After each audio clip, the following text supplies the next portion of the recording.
Welcome to Jersey Matters. I'm Larry Menti. Real estate is very important to the redevelopment of New Jersey, and we record this program at Monmouth University. It has become a hub in education and in bringing people together in that endeavor. And to talk more about that is Peter Reinhart, who is the director of Kislak Real Estate Institute here at Monmouth University. What is that, the Institute, and what do you do?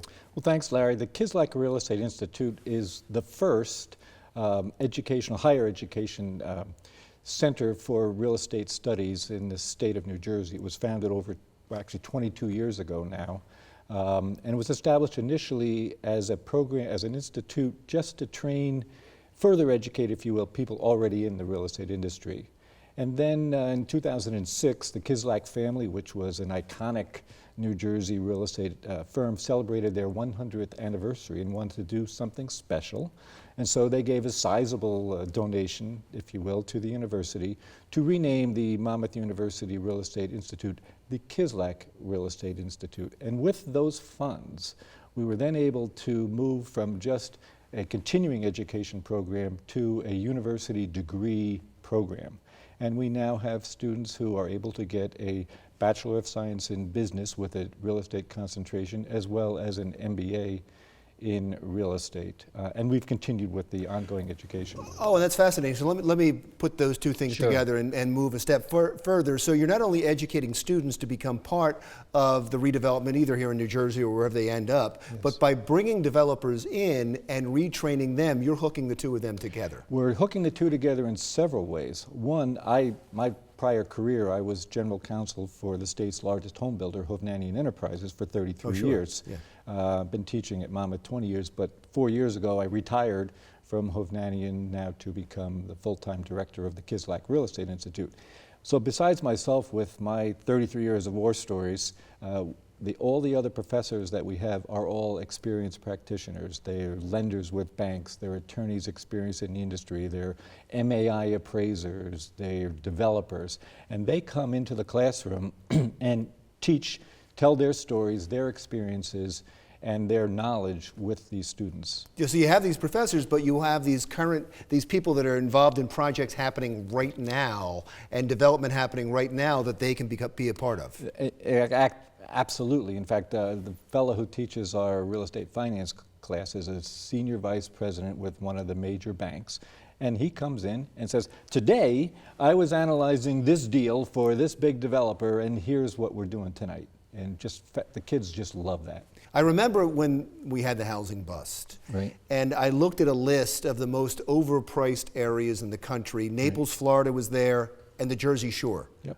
They were the top two competing for the #1 spot. And then we had the collapse and foreclosures, and then we had Sandy, but I'll get to Sandy in a second. Right. Have we recovered from that along the Jersey Shore? Not 100%. Sandy really was such an impact that, we had probably the depth of the downturn 2008 or so, and we were just starting to get out of it, and then bam, October 29, 2012, Sandy hits, which set us back quite a bit.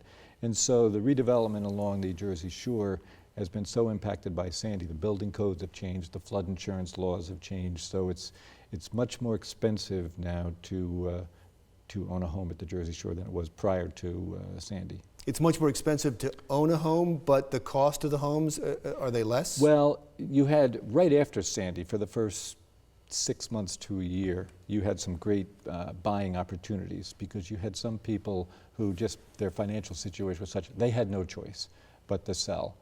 Their home was destroyed or damaged so much, probably didn't have the right amount of insurance, and so they just were not in a position. So there were some great bargains in that first year or so. Those bargains have largely been snapped up. And so now what you're dealing with is people trying to do what they wanted to do, which was to rebuild. But now with the new base flood elevations required by the flood insurance laws, they now have to build up 10, 12 feet, and that's expensive. Right. And so maybe their homes were passed down from their parents or their grandparents, and they were sort of these Jersey Shore cottages, bungalows that we all knew. They're not going to be around much longer because they don't comply with the new laws. You know, the state loves to say in ads that we're stronger than the storm and we've come back from Sandy and tourism back. Right. When it comes to real estate and people that had houses, they're not back yet. Well, no, a lot of them are back, but then a lot are not. You look at a section like Ortley Beach, you know, just north of Seaside Heights, that was, ground zero was an overused term, but it was hit very hard by that, and it's still a long way from And I just don't coming back. understand, because there was so much federal money, there was so much state money, there was so much money raised. Why can't they rebuild their homes? Well, Why aren't they getting the money? Federal money alone isn't going to do it. State money alone isn't going to do it. And the laws also are such that, as I said, you've got to raise up. So it's way more expensive than it was. And if you don't have some of your own resources, in addition to whatever federal money you have, it's going to be tough. What a shame that they get hit with the storm, then they get hit with new regulations on rebuilding their houses. Well, but the regulations are actually proper, in my opinion. No, I get that. Yeah. I get but that. Like I say, there's not, if you don't have other resources, it's very tough to do it with just the federal or state money. Well, this was fascinating. Thank you so much. The Larry? Kislak Real Estate Institute. Do you want developers to contact you? You No, fill up? absolutely. We have a great relationship. We just had our 22nd annual dinner. We honored Murray Kushner and the KRE group. We had 530 people in attendance, and it's become the go-to spring event for the real estate development industry. And we know all of them, and we want to know them even better. So we thank you for the opportunity. Oh, no, you were great. Peter Reinhart, the director of Kislak Real Estate Institute here at Monmouth University. We were just talking about Sandy. When we come back, a lot of people had generators, and they couldn't get gas for them, and they couldn't have their lights on because the electricity was out.